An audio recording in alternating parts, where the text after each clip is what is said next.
La connexion sociale est aujourd'hui l'un des moyens les plus répandus pour authentifier et connecter un utilisateur sans avoir besoin de son login et son mot de passe. En réalité, ce qui se passe, c'est qu'on va se baser sur un service tiers qui peut être Google, GitHub ou Facebook pour récupérer les informations de l'utilisateur et ainsi pouvoir le connecter à notre plateforme. Et c'est exactement ce que nous allons apprendre à faire sur une application Spring Boot en utilisant Spring Security et le protocole O2. Welcome à tous sur ma chaîne Coding with Armand où je partage des tutoriels et des astuces pour réussir en tant que développeur. Si vous êtes nouveau ici, n'oubliez pas de liker la vidéo, vous abonner et cliquer sur la cloche de notification pour ne rien rater de mes prochaines vidéos. Sans plus tarder, let's go!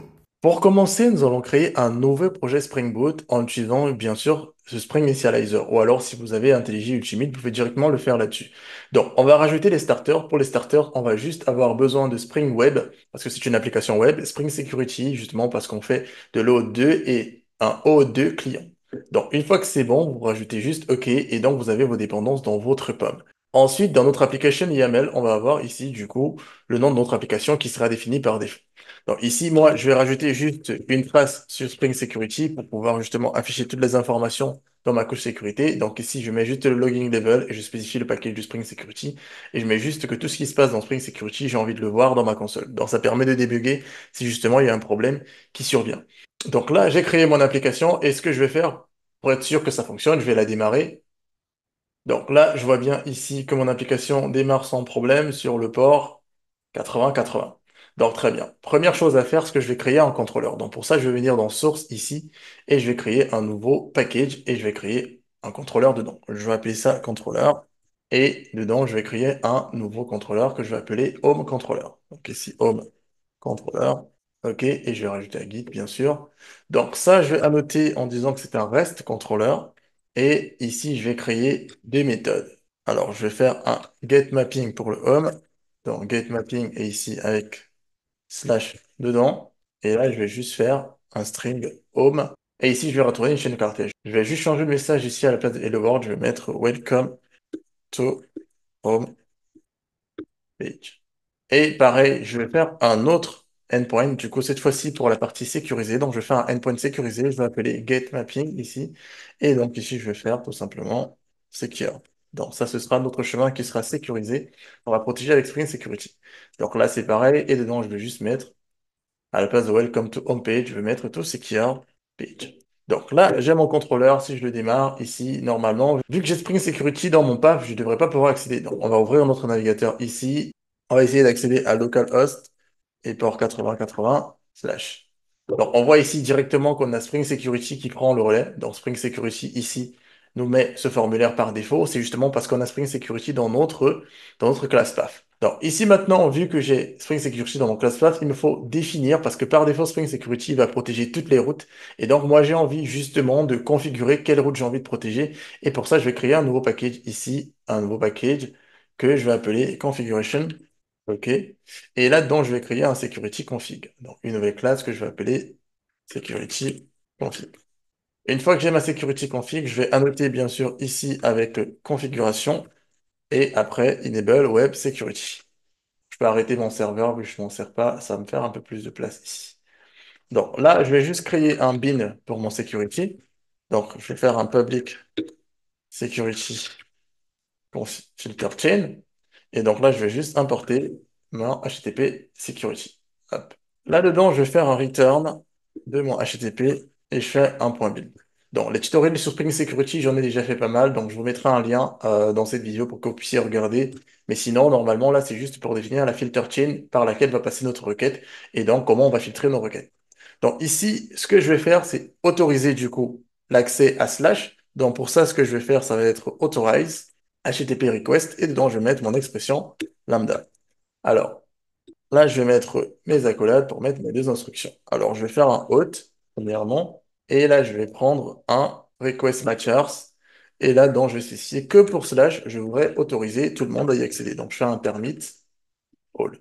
Et ensuite, je vais dire que tous les autres, du coup, un auth.anyRequest, donc toutes les autres requêtes doivent être authentifiées. Lorsque je fais ça, ça me permet de dire en réalité que ce chemin est accessible par tout le monde, mais toutes les autres requêtes vont être authentifiées. Donc, une fois que j'ai fait ça, maintenant, je vais définir ici par défaut pour le formulaire de connexion. Dans le form login, je vais mettre un customizer par défaut. Donc là, je vais mettre with default. Et là, je vais importer plutôt la méthode statique directement Donc ça, c'est pour le formulaire de login qu'on a vu tout à l'heure par défaut. Et ici, je vais rajouter juste un hôte de login. Donc ça veut dire que je vais définir aussi que pour le hôte de login, je peux faire un formulaire à part ou utiliser celui par défaut. Moi, je vais utiliser celui par défaut. Et donc ici, j'aurai juste à spécifier ça pour pouvoir avoir mon authentification OAuth2. Maintenant que j'ai fini de configurer ma classe de sécurité, il va me falloir définir justement les paramètres OAuth2. Alors OAuth2, c'est un protocole d'authentification et justement, il faut fournir un certain nombre d'informations pour que Spring puisse comprendre en réalité ce qu'il doit chercher, donc les utilisateurs qu'il doit chercher avec des client ID et des client secrets. Donc pour ça, on va utiliser notre fichier de properties. Donc ici, dans notre fichier de properties, on va venir ici, on va revenir au niveau de Spring. Là-dedans, on va mettre Security. Et dans notre Spring Security, on va choisir OAuth2. On est sur un OAuth de client. Donc, on va mettre un client. Et ensuite, on va définir une registration. C'est ici qu'on va enregistrer en réalité tous nos utilisateurs OAuth2. Donc, ici, maintenant, je vais dire que je vais faire une authentification avec GitHub. Donc, je vais mettre GitHub. Donc, là-dedans, je vais devoir renseigner un client ID et un client secret. Pour l'instant, je n'ai pas encore créé, du coup, mon client GitHub. Donc, du coup, ce que je vais faire, c'est que je vais aller sur GitHub pour pouvoir justement créer cette application. Donc, je vais ouvrir mon navigateur et revenir ici sur GitHub. Lorsque vous avez votre repo GitHub ici, vous avez juste à venir ici sur votre profil et vous rentre dans les settings. Donc, dans les settings, vous descendez tout en bas et vous allez voir ici Developer Settings. Donc, je vais zoomer un peu. Donc, Developer Settings, tout en bas ici. Et là, je vais cliquer et donc vous voyez ici que j'ai pas d'application O2. Donc, je vais enregistrer une nouvelle application O2 et pour ça, je vais tout simplement faire un Register New Application. Donc, je vais l'appeler tout simplement Learn Spring Boot. OK. Donc, le homepage, ça va être mon localhost 8080. D'accord? Et donc ici, la description, c'est optionnel, donc je ne vais pas la mettre. Et maintenant, pour le callback, ça va être une URL spécifique. Donc, il faudra regarder la documentation pour voir. Mais en réalité, vous mettez le nom de votre serveur et vous rajoutez juste ce petit bout de code.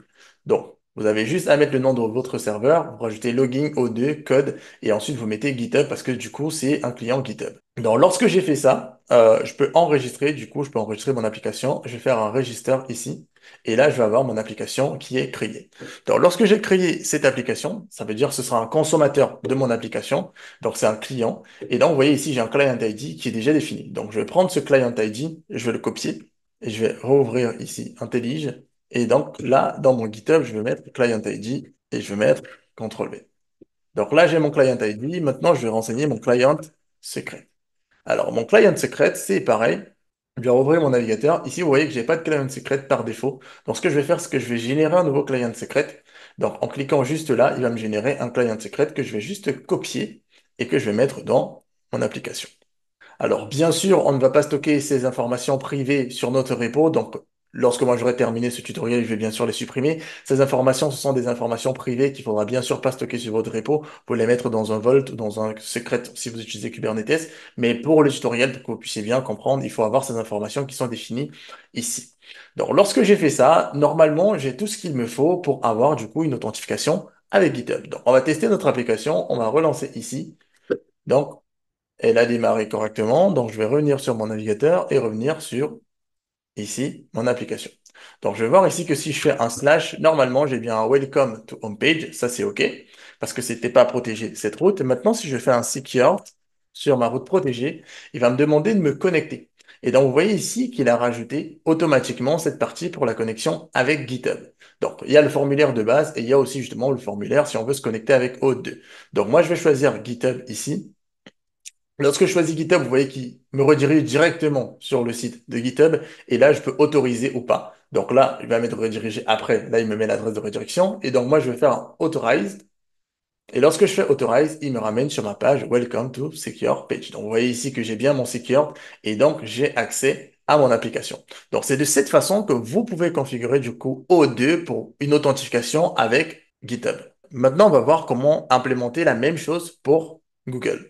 Alors pour Google, ce sera pareil. Il va nous falloir créer aussi une application, donc un client O2 pour notre application. Et donc ce qu'on va faire, c'est partir sur la console Google. Donc vous voyez ici, je viens sur Google Cloud. Vous avez un compte normalement lorsque vous avez votre compte Google. Et donc ici, vous arrivez sur Google Cloud. Lorsque vous êtes connecté, vous allez juste vous rendre dans API et services ici.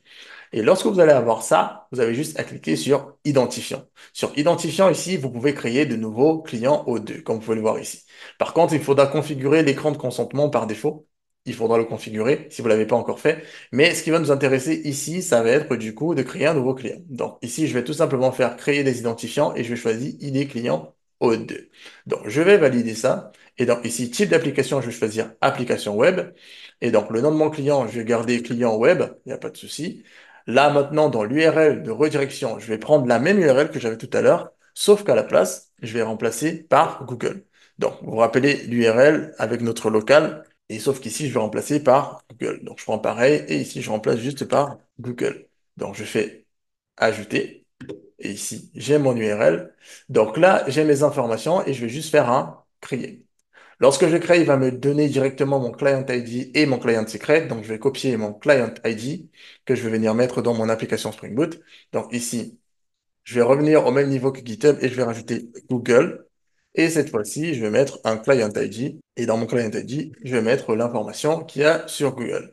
Et pareil, je vais revenir pour prendre le client secret et copier ici et revenir sur mon application. Hop, pour mon client secret. Là, j'ai comme ça rajouté Google parmi les clients qui peuvent utiliser mon application. Donc, du coup, ce que je vais faire, c'est que je vais relancer mon serveur ici.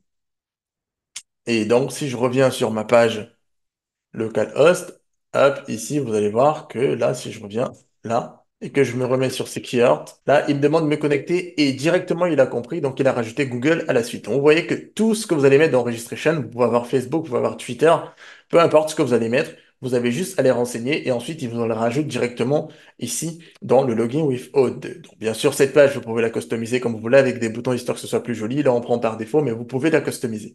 Donc là, si je fais connexion avec Google, ce sera pareil. Il va m'ouvrir cette interface pour me connecter à Google. Donc je vais choisir le compte que je veux. Et là, je vais juste continuer. Et il va me rediriger tout simplement sur mon Secure.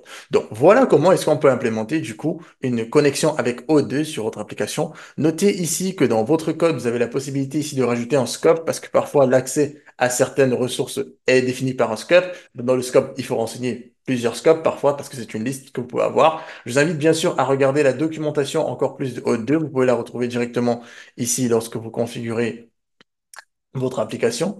Donc, vous pouvez regarder ici le Device Flow Documentation ou O2 Documentation. Vous pouvez l'ouvrir directement et vous allez avoir un peu la description de comment ça fonctionne O2. Mais déjà, vous avez les paramètres, vous avez vu comment c'est assez simple finalement d'intégrer une authentification avec O2 sur une application Spring Boot.